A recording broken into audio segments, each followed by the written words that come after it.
বসনিয়ার পাহাড়ি গ্রাম স্তিপানিচি। শীতের সকালে ঘোড়ায় চেপে পাহাড়ের ঢাল বেয়ে একজন এগিয়ে যাচ্ছেন, দেখতে একেবারে 1100 শতাব্দীর ভাইকিং যোদ্ধার মতো। তার নাম স্টিপে প্লেইচ। অনেকে তাকে আবার আধুনিক যুগের ভাইকিং হিসেবেও চেনে। স্টিপে বহু বছর জার্মানিতে কাজ করেছেন, স্থায়ী চাকরি ছিল, আয়ও ভালো ছিল। কিন্তু তিনি স্বাধীন জীবনের ও নিজের মতো করে বাঁচার স্বপ্ন দেখতেন, আর সেই স্বপ্ন নিয়ে তিনি দেশে ফিরে আসেন। নিজের গ্রামে এসে তিনি শুরু করেন নতুন এক জীবন। ভাইকিংদের মতো পোশাক, ঘোড়ায় চড়া আর হাতে বানানো কুঠার, সব মিলিয়ে পুরো জীবনটাই চালিয়ে যাচ্ছেন ভাইকিং সংস্কৃতিকে ঘিরে। জার্মানিতে ভালো আয় ছিল, কিন্তু স্বাধীন থাকতে এবং নিজের স্বপ্ন পূরণ করতে আমি সব ছেড়ে দিয়েছি। স্বাধীনতার মূল্য আছে, কিন্তু আমি কোনো কিছুর বিনিময়ে স্বাধীনতা হাতছাড়া করব না।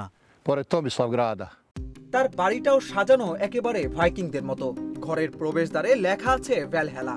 দেয়ালে ঝোলানো কুঠার, কাঠের সরঞ্জাম আর ঐতিহাসিক ছবিগুলো যেন আপনাকে নিয়ে যাবে 1000 বছর আগের স্ক্যান্ডিনেভিয়ায়। স্টিপের জনপ্রিয়তা এখন শুধু গ্রামেই সীমাবদ্ধ নেই। কানাডা, আফগানিস্তান সহ বিভিন্ন দেশের মানুষ তার তৈরি কুঠার কিনতে আসেন। এসব কারণে তার গ্রামেও ভিড় বাড়ছে প্রতিদিন। শুধু কুঠার কিনতে নয়, মানুষ আসে এই স্বাধীন জীবনটা দেখতে। আমার জন্য এটা আনন্দ আর শক্তির জায়গা। কেউ ভাইকিং যোদ্ধাদের মতো এই জীবনযাপনকে অদ্ভুত বলতে পারে, কিন্তু স্টিপে মনে করেন এটাই তাকে সত্যিকারের সুখ দেয়। আর স্টিপে দেখিয়ে দিলেন স্বাধীনভাবে বাঁচার জন্য মানুষ কত কিছুই না করতে পারে। অভিষেক তরফদার, অঞ্জন, ইন্ডিপেন্ডেন্ট ডিজিটাল।